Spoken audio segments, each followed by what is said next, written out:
Herzlich willkommen.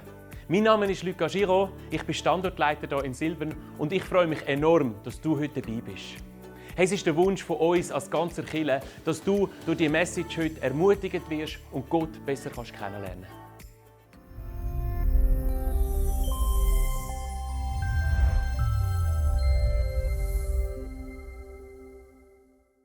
Eine Gesellschaft mit ganz vielen verschiedenen Einflüssen, Denkmustern und Werten, wie wir es eigentlich heute haben, eben pluralistisch. Sie haben gekämpft auch mit Sorgen, Nöten, Schwierigkeiten. Gerade auch die Menschen, die Christen geworden sind, haben es recht schwierig empfunden in dieser Zeit. Weil sie sind angegriffen worden, sie sind unter Druck gekommen, sie sind in Nöten und Sorgen hineingestanden. Und der Hebräerbrief richtet sich an sie und zeigt ihnen auf für den ganzen Umgang mit diesen Schwierigkeiten, mit diesen Herausforderungen. Aber nicht nur das, er zeigt ihnen eigentlich auf, wie sie in ein Leben von der Reife hineinkommen können. Ein Leben, das nicht geprägt ist von Sorgen, Nöten und Angst, sondern eben von Reife und von einem Blick auf Jesus. Und darum finde ich das super cool, den Hebräerbrief zu studieren, auch wenn er, muss man zugeben, nicht ganz einfach zum Lesen ist. Ich hoffe, ihr habt das Booklet wieder dabei, sonst habt ihr es draussen noch oder online auf unserer Homepage, wo ihr es herunterladen könnt. Euch könnt Notizen machen und wo wir miteinander auch in das eintauchen können. Herr und Frau Schweizer kennen auch Sorgen, Nöte und Probleme. Credit Suisse macht jedes Jahr ja so ein Sorgenbarometer. Mal schauen, ob es in 2024 auch noch gibt, wenn es ja Credit Suisse in dem Maß nicht mehr gibt. Aber mindestens noch letztes Jahr hat man da erforscht, dass Gesundheitskosten, Klimawandel und Altersvorsorge das ist, was dem Herr und Frau Schweizer am meisten Sorgen macht. Oft bleibt es dann nicht nur bei den Sorgen, sondern geht sogar weiter in die Angst hinein, wo es körperlich wird, wo es spürbar wird, wo es nicht mehr immer nur rational ist. Und gemäss dem Unispital Zürich geht es sogar so weit, dass ungefähr 15-20% der Schweizer Bevölkerung im Laufe von ihrem Leben an Angststörungen leben. Also einer übersteigerten oder unrealistischen Form von Angst. Und der Hebräerbrief, der gibt eigentlich genau in solchen Situationen eine Antwort. Und stellt sich eigentlich dieser Frage, die die Empfänger hatten, wenn doch Gott so gut ist, warum ist denn das Leben so schwer? Wenn Gott gut ist, warum ist das Leben denn so schwer? Und wir werden in den nächsten Wochen ja dranbleiben an diesem Brief. Und es hat eigentlich eine Grundthematik immer, hey, richte den Blick auf Jesus. Dann kommst du klar mit dem. Wir schauen heute Morgen miteinander Hebräer das 2. Kapitel an. Und ganz ein spannender Text, wo wir miteinander entdecken werden, um erfolgreich mit Sorgen und Ängsten umzugehen, müssen wir lernen, Jesus als unseren König, als unseren Retter und unseren Brüder zu verstehen. Wir schauen in den Text hinein und ich freue mich, dass Eva Bönsch uns den vorlesen wird. Es sind nicht die Engel, denen er die zukünftige Welt, von der wir hier sprechen, unterstellt hat. Denn an einer Stelle in der Schrift heißt es, was ist der Mensch, dass du an ihn denken, und der Sohn des Menschen, dass du für ihn sorgen solltest? Für eine kurze Zeit hast du ihn geringer als die Engel gemacht und hast ihn mit Herrlichkeit und Ehre gekrönt. Du hast ihm Vollmacht über alles gegeben. Wenn er ihm Macht über alles gegeben hat, dann gibt es nichts, worüber er nicht herrscht. Aber noch sehen wir das alles nicht. Doch Jesus sehen wir, der für eine kurze Zeit geringer als die Engel gemacht wurde und nun mit Herrlichkeit und Ehre gekrönt ist, weil er für uns den Tod auf sich nahm. Durch die Gnade Gottes hat Jesus für alle Menschen auf der ganzen Welt den Tod erlitten. Denn Gott, für den alles erschaffen wurde und der alles erschuf, will seine Herrlichkeit mit vielen Kindern teilen. Doch damit Jesus ihre Rettung bewirken konnte, musste Gott ihn durch sein Leiden vollkommen machen. So haben nun Jesus und alle, die er heiligt, denselben Vater. Deshalb schämt sich Jesus nicht, sie seine Brüder zu nennen. Denn er sprach zu Gott, ich will meinen Brüdern deinen Namen verkünden. Ich will dich vor der ganzen Gemeinde ehren. Er sagt auch, ich will Gott vertrauen Und weiter, hier bin ich, zusammen mit den Kindern, die Gott mir gegeben hat. Da Gottes Kinder Menschen aus Fleisch und Blut sind, wurde auch Jesus als Mensch geboren. Denn nur so konnte er durch seinen Tod die Macht des Teufels brechen, der Macht über den Tod hatte.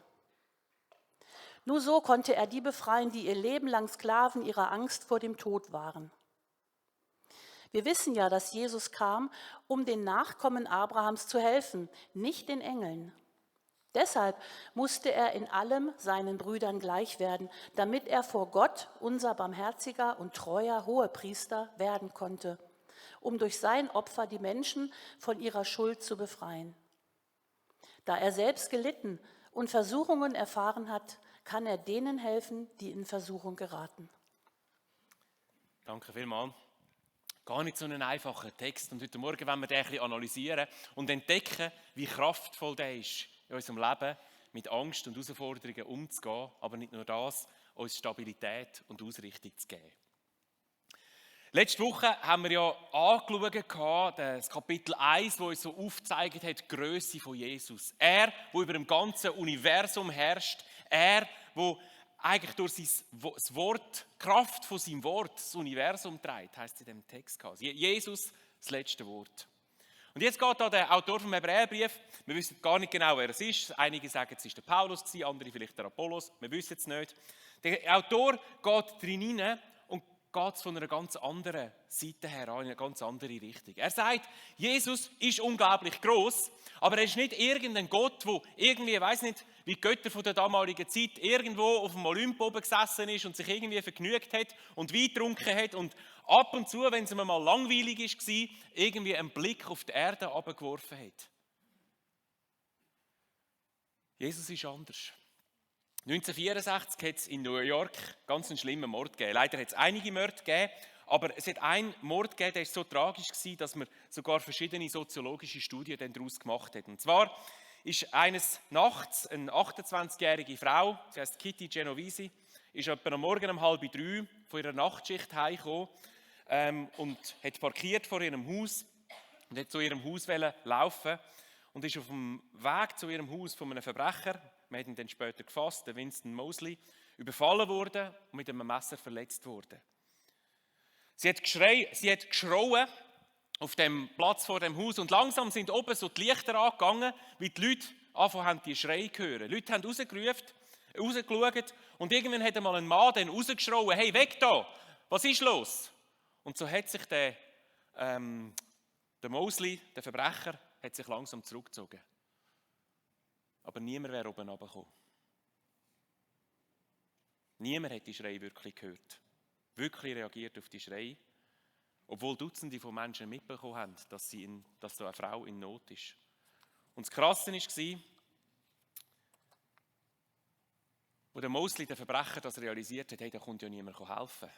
Ist er zurückgekommen, hat die Frau vergewaltigt, hat ihr $46 gestohlen und hat sie umgebracht.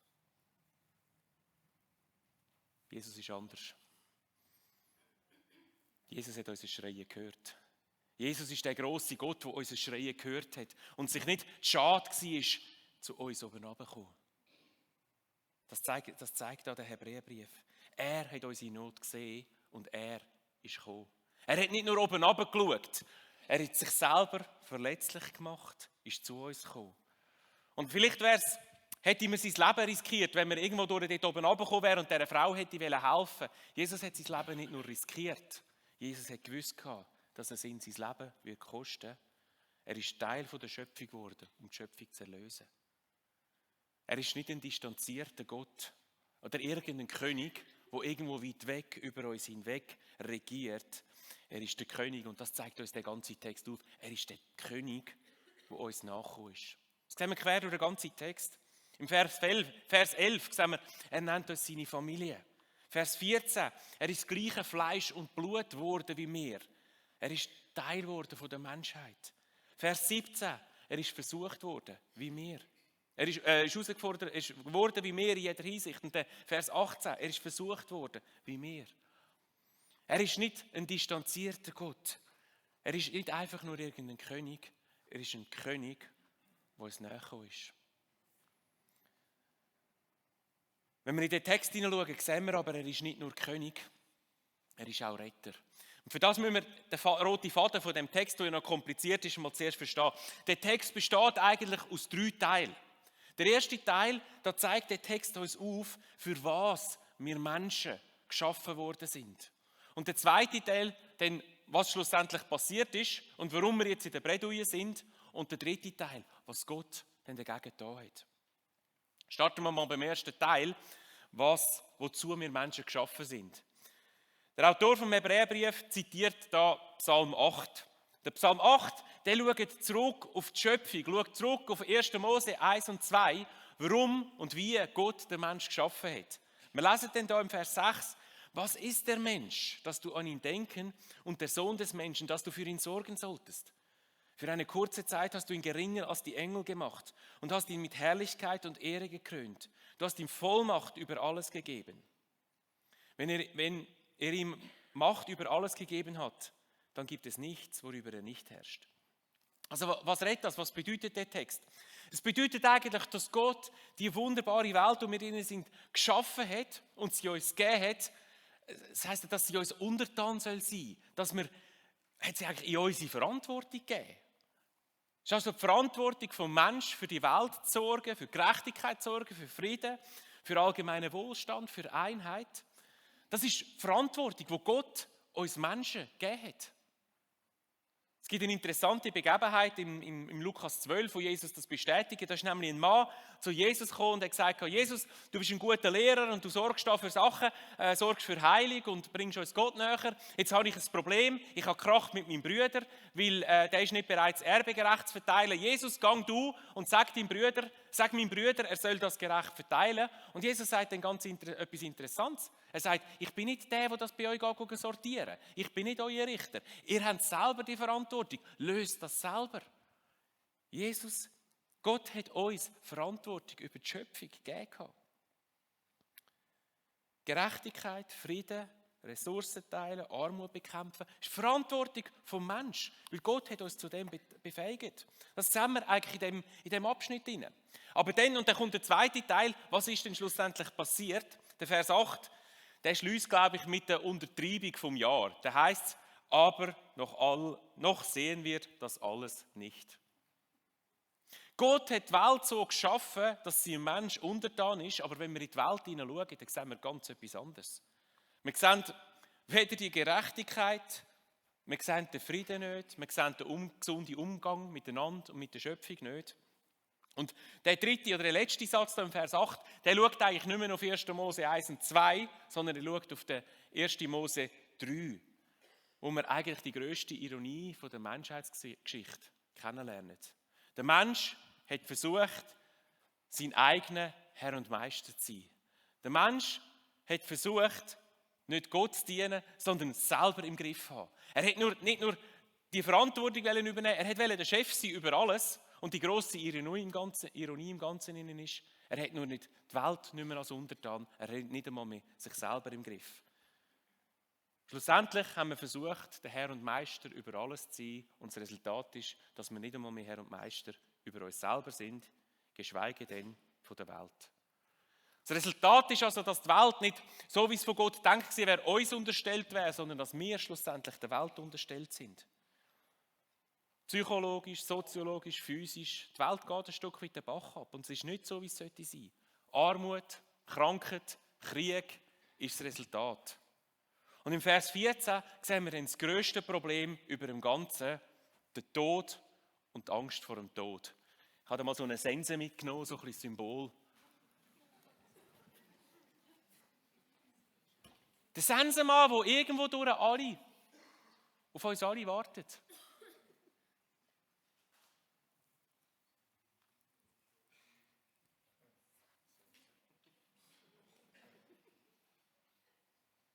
Ich habe schlechte Nachrichten für dich. Du wirst sterben. Ich habe schlechte Nachrichten für dich. Das Leben ist lebensgefährlich. Es gibt wenig im Leben, wo ganz sicher ist, aber für das gibt es eine 100%ige Garantie. Der Sigmund Freud, bekannter Psychologe, auch umstrittener Psychologe, ich bin nicht ein grundsätzlich ein Freudianer, aber hat sich stark mit dem Thema Tod beschäftigt und zeigt das Verhältnis vom Mensch zum Tod recht gut aus. Auf der einen Seite behauptet er, sagt, der Mensch hat eine gewisse Todessehnsucht oder eine gewisse Todeslust, nennt er es, glaube ich, einen Todestrieb. Ein Todestrieb, der sich zeigt in Aggression und in Wunsch nach Vernichtung, wo irgendwo durch im Menschen steckt. Ich meine, warum gibt es so Vandalismus? Es ist die Freude am Kaputtmachen, die Freude am irgendwo durch Zerstören, die Aggression. Wo der Freude sagt, der Hintergrund hinter dem Ganzen ist irgendwo durch der Trieb, der Todestrieb. Und auf der anderen Seite hat der Mensch eine unglaubliche, schreckliche Angst vor dem Tod. Und als Menschen wollen wir dieser Spannung ausweichen. Weil wenn sie uns bewusst wird, wenn uns die Kraft vom Tod bewusst wird, und von dem redet ja dann genau der Vers 15, wenn uns die Kraft vom Tod bewusst wird, dann bringt uns das in eine unglaubliche Spannung und wird schon fast traumatisch für unser Leben.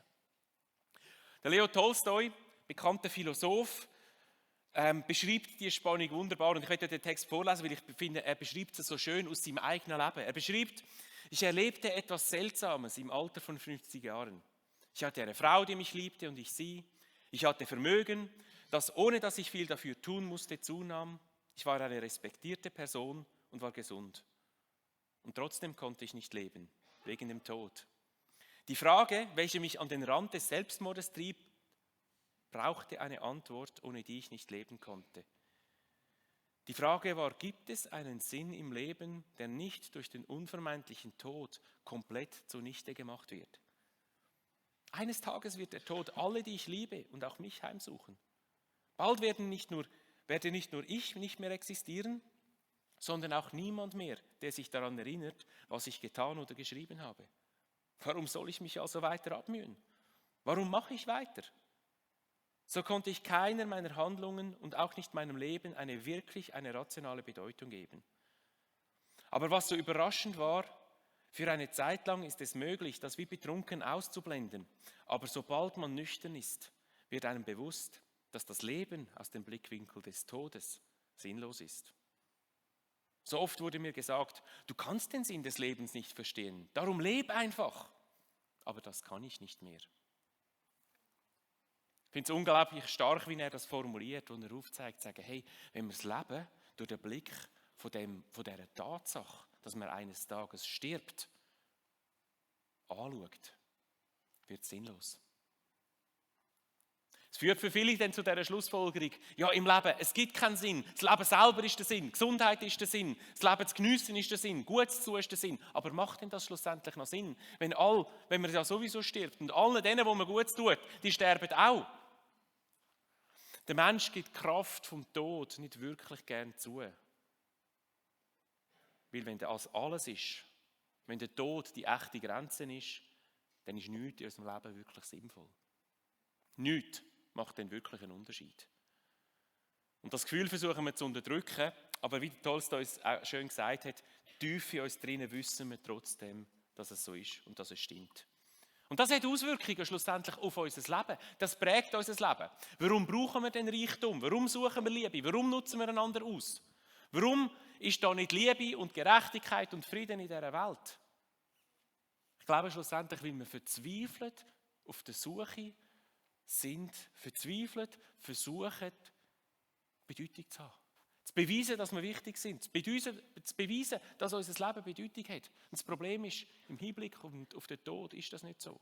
Und so hat der Tod schlussendlich eine unglaublich grosse Kraft in unserem Leben. Der Vers 14 redet davon, dass der Tod jetzt eben Kraft hat und dass die Angst vor dem Tod Kraft hat in unserem Leben. Und dann geht der Text weiter und zeigt: Hey, aber Gott tut etwas. Gott tut etwas. Weil das ist schlussendlich unser Zustand, der uns irgendwo durch auch limitiert und handlungsunfähig macht. Vers 5 bis 8 zeigt auf, Gott hat eigentlich den Menschen anders geschaffen, hat ihm die Schöpfung unterstellen, aber die Realität ist jetzt eben etwas anderes. Wir sehen jetzt, dass wir der Welt unterstellt sind, dass wir sogar dem Tod unterstellt sind. Und was jetzt? Eben, Vers 8 sagt, wir sehen das noch nicht, aber was wir sehen, und das sehen wir jetzt im Vers 9, wir sehen Jesus. Doch Jesus sehen wir, der für eine kurze Zeit geringer als die Engel gemacht wurde und nun mit Herrlichkeit und Ehre gekrönt ist, weil er für uns den Tod auf sich nahm. Durch die Gnade Gottes hat Jesus für alle Menschen auf der ganzen Welt den Tod erlitten. Und das ist ganz eine starke Aussage. Jesus ist für eine kurze Zeit geringer gemacht worden. Eben der König, der oben runtergekommen ist, er ist geringer gemacht worden. Als der Engel heisst, er ist Teil geworden von der Schöpfung. Er ist Mensch geworden, aber nicht nur das. Er hat gelitten als Mensch. Er ist jetzt nicht mehr mit Herrlichkeit, er ist nicht mit Herrlichkeit und Ehre gekrönt, trotz dem Leiden, sondern der Text sagt so, er ist mit Herrlichkeit gekrönt, gerade weg seinem Leiden. Er hat den Tod auf sich genommen.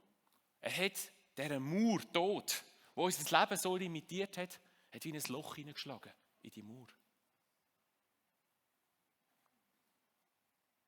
In dem Text sehen wir, der Psalm 8, der hier zitiert wird, ist nicht eigentlich eine Aussage über den Menschen.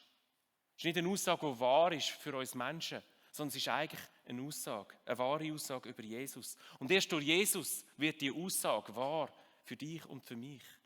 Vers 10 sehen wir denn Gott, für den alles erschaffen wurde und der alles erschuf, will seine Herrlichkeit mit vielen Kindern teilen. Doch damit Jesus ihre Rettung bewirken konnte, musste Gott ihn durch seine Leiden vollkommen machen. Jesus hat den schrecklichen Tod an unserer Stelle durchlitten und mit dem die Macht vom Tod besiegt, wie es der Vers 14, 15 beschreibt. Und so kannst du das Ding nehmen und brauchen zum Gras schneiden.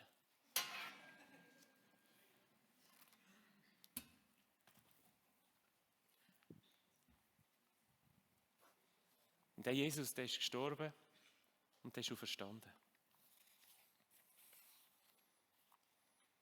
Er hat die Mauer, die unser Leben begrenzt hat ein Loch reingeschlagen. Und es nimmt dem Tod die schreckliche Kraft, alles endlich zu machen. Ich weiss nicht, wie es dir geht, als ich das vorbereitet habe, als ich den Text überlegt habe, durchgeschafft habe. Es hat mich unglaublich berühren, weil ich verstehe, welche Tiefe das in unserem Leben hat. Der Paulus hat das Gleiche erlebt. Er beschreibt es so, 1. Korinther 15, 55. Wo ist Tod dein Sieg? Wo ist Tod dein Stachel? Die Macht vom Tod in unserem Leben, alles zu begrenzen, alles sinnlos zu machen, ist gebrochen. Und natürlich werden wir sterben, das gehört dazu. Aber der Tod verliert die Kraft, alles sinnlos zu machen. Weil durch die Mauer ist ein Loch durchgeschlagen, durch Jesus. Jesus ist also der König, der oben runtergekommen ist zu uns. Jesus ist also der Retter, der ein Loch durch die Mauer geschlagen hat und für uns den Tod getragen hat. Aber noch viel mehr, Jesus ist der Bruder, der stolz ist auf uns. Vers 11 sehen wir dann, so haben nun Jesus und alle, die er heiligt, denselben Vater. Deshalb schämt sich Jesus nicht, sie seine Brüder zu nennen, denn er sprach zu Gott, ich will meinen Brüdern deinen Namen verkünden, ich will dich vor der ganzen Gemeinde ehren. Ganz eine interessante Aussage, die er da macht und er plötzlich Familien ins Spiel bringt. Jetzt müssen wir verstehen, wir leben in einer Gesellschaft, wo Familie nicht das gleiche Gewicht hat, wie es in der damaligen Zeit hatte. Es gibt auch heute noch Kulturen, da ist Familie über alles. Vielleicht kommst du aus so einer Kultur, wenn du zuhörst, dann verstehst du den Text vielleicht fast noch besser. Wir sind in einer individualistischen Kultur, wo vor allem die Einzelperson zählt und Familie natürlich schon auch etwas Lässiges ist.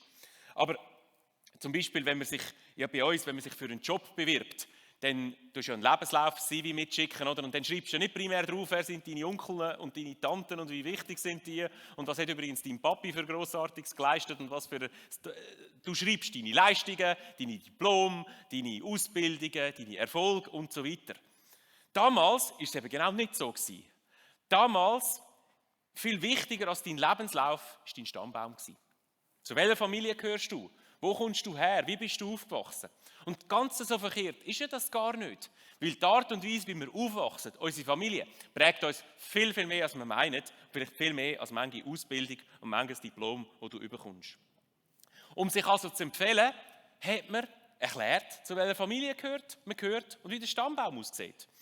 Und man hat eigentlich etwas gemacht, vor allem die bekannten Leute haben das gemacht. Man hat die Leute so im Stammbaum, wo man sich dafür geschämt hat, die hat man einfach weggelassen.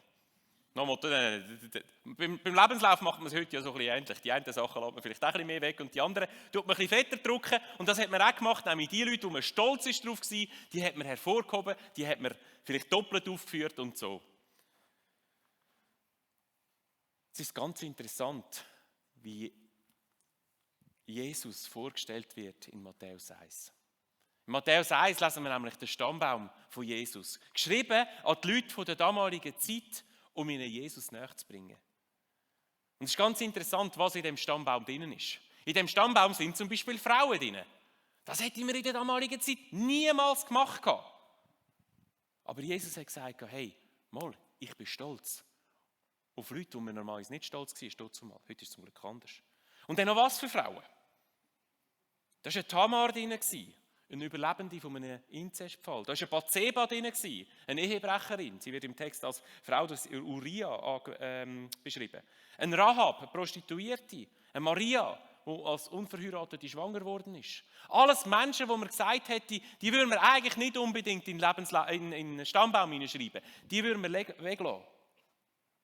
Nach moralischen Standards Menschen, wo man sich hätte schämen müssen, wo aber Jesus sagt, genau für die schäme ich mich nicht. Und genau das spricht er da im Text wieder an und sagt, hey, ich schäme mich nicht für dich. Ich schäme dich nicht. Es spielt keine Rolle, wo du herkommst. Durch den Tod von Jesus kannst du Teil sein von seiner Familie. Er schämt sich nicht, dich Brüder oder Schwester zu nennen. Jesus schreibt dich in seine Familienchronik, in seinen Stammbaum, als Brüder und Schwester rein, weil er sagt, ich schäme mich nicht für dich. Er freut sich ab dir. Er hat Ja gesagt zu dir. Und egal was andere, was die Welt, was die Moral oder irgendjemand sagt, das, was er sagt, das zählt. Und Jesus sagt, ich bin stolz auf dich. Ich schreibe dich in meinen Stammbaum hinein. Jesus ist der König, der zu uns herabgekommen ist, der uns näher gekommen ist. Er ist der Retter, der den Tod besiegt hat. Und ist der Bruder, der sagt, ich bin stolz auf dich. Wenn wir die 3 Aussagen, oder die Aussagen von dem Text jetzt auf unser Leben oder vielleicht speziell auf unsere Angst anwenden, verändert das unser Leben. Wenn ein König, der zu uns gekommen ist, wenn ein Retter, der den Tod auf sich genommen hat. Wir haben einen Bruder, der stolz ist auf uns. Wenn wir dann zurückgehen zu der Ausgangsfrage, wo wir uns vielleicht auch die Frage stellen, wie gehe ich mit Angst und Sorgen um in unserem Leben? Wenn wir uns die Frage stellen, ja, vor was haben wir denn Angst? Vor was haben wir noch Angst? Wenn das wirklich wahr ist, können wir eigentlich die Angst vor der Zukunft vergessen. Wir müssen keine Angst haben vor der Zukunft, weil Jesus ist in die Zukunft gegangen und hat die Zukunft für dich und für mich sicher gemacht. Jesus hat die Zukunft gesichert, indem er ein Loch geschlagen hat in die Mauer vom Tod. Indem wir wissen, wir kommen am Schluss bei ihm an. Es wird gut am Schluss. Er wartet dort auf uns. Aber nicht nur keine Angst vor der Zukunft, auch keine Angst vor der Vergangenheit. Weißt, Jesus hat auch gezahlt für die Vergangenheit. Und vielleicht hast du Angst vor dem, was du gewesen bist. Vielleicht schämst du dich für das, was du gewesen bist. Vielleicht hast du Angst oder Scham, dass etwas könnte rauskommen aus deinem Leben. Vielleicht aus der dunklen Ecke. Aber weißt du was? Die Vergangenheit versucht uns so gerne zu verdammen. Aber Jesus hat gezahlt für die Vergangenheit. Und das bedeutet, dass wir keine Angst haben müssen vor dem Heute. Vor den Herausforderungen, vor der Not, wo wir drinstehen können. Wir lesen dann nämlich im Vers 18 davon, dass Jesus selber die gleichen, das heisst nicht Versuchungen, da geht es nicht Versuchung zur Sünde, sondern einfach Leiden vom Leben. Dass Jesus das getragen hat, dass er das selber durchlebt hat. Und dann ist es verbunden mit einer wunderbaren Zusage, nämlich der Zusage, dass er uns beisteht, dass er uns hilft. Dein Bruder ist mit dir an deiner Seite. Ich fände es schön, wir könnten uns einfach ein paar Momente nehmen, wo wir dem König, dem Retter, dem Bruder persönlich begegnen. Und vielleicht bist du heute Morgen da, vielleicht hörst du online zu und du merkst, hey, dein Leben ist noch nicht geprägt von dieser Sicherheit, wo Jesus schenkt, sondern noch viel mehr prägt von Angst und Unsicherheit. Ich möchte dich einladen heute, die Angst und Unsicherheit bei Jesus einzutauschen.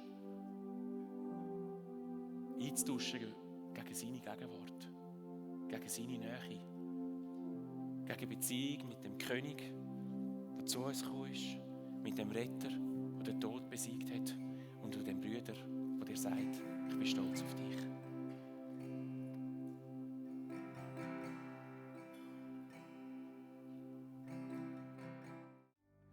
Hey, danke, dass du heute dabei bist.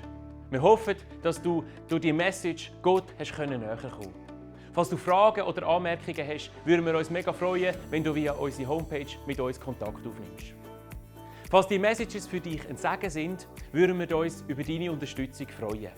Auch mit deiner Spende kannst du es möglich machen, dass wir das tun, was wir tun. Und mit dem könnt Gottes Liebe und Gottes Hoffnung in unsere Gesellschaft heraustragen. Du kannst das ganz einfach machen mit einem SMS an die Nummer 488 mit dem Keyword Silbern und einem Betrag. Natürlich gibt es auch noch andere Möglichkeiten, die findest du bei uns auf der Homepage unter www.silbern.church/spenden. Hey, wir wünschen dir Gottes Power und Segen.